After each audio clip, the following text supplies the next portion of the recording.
So we're actually going to end off the 3-day weekend by doing some review for this Thursday. All right. So, Chapter 3, Transcendental Trig Function. A point P, which moves in a circular track of units, the radius.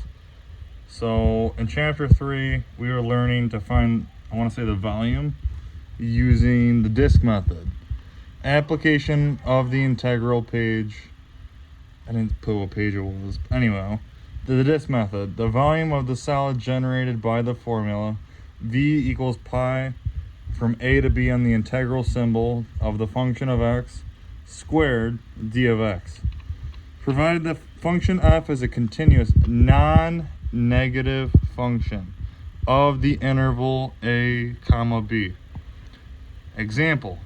Find the volume by revolving around the y-axis. I didn't write it down in 3 dimensions because that's kind of hard to do. But I wrote down A, I didn't write down B, where B shows the plane in a 3-dimensional plane. Anyhow, you can see at the line 2, we're trying to find the volume of, let me find a pencil.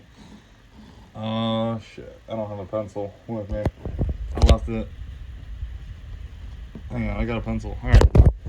So, we're going to shade in this area. This is the volume we were trying to find. And in figure B, I showed it in like 3 dimensions. So we took the square root. We took the square root of 4.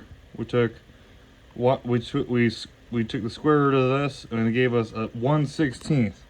We took 1/16 and we added 1 to 4 to get the denominator of 5. And we took the integral symbol of 2, the positive function 2 over 5 pi. Anyhow, volume equal pi from 0 to 2 on the integral symbol of x squared d of x. The volume of a cylindrical shell is V equals pi radius squared to the lower power of 2 times height minus pi radius squared times height to the lower power of 1, the radius squared. Anyhow, right here we got an equation.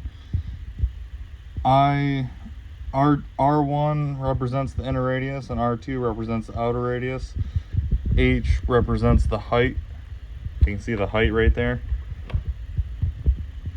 Over here, the volume of the shell becomes volume equal 2 pi RH theta r. Volume equal 2 pi integral symbol a to b x function of x d of x. Example, find the volume of the solid generated by revolving around the y-axis, the region bounded by the parabola y equals negative x squared plus b of x minus 8, and the x-axis cuts the x-axis 2 and 4. You can actually plug that on your graphing calculator or draw it on the map and graph it on some graphing paper. Anyhow, 8.5 quadratic functions.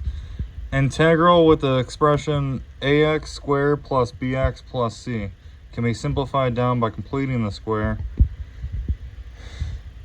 Ax squared plus bx plus c equals a times x squared plus b over a times x to the lower e plus c.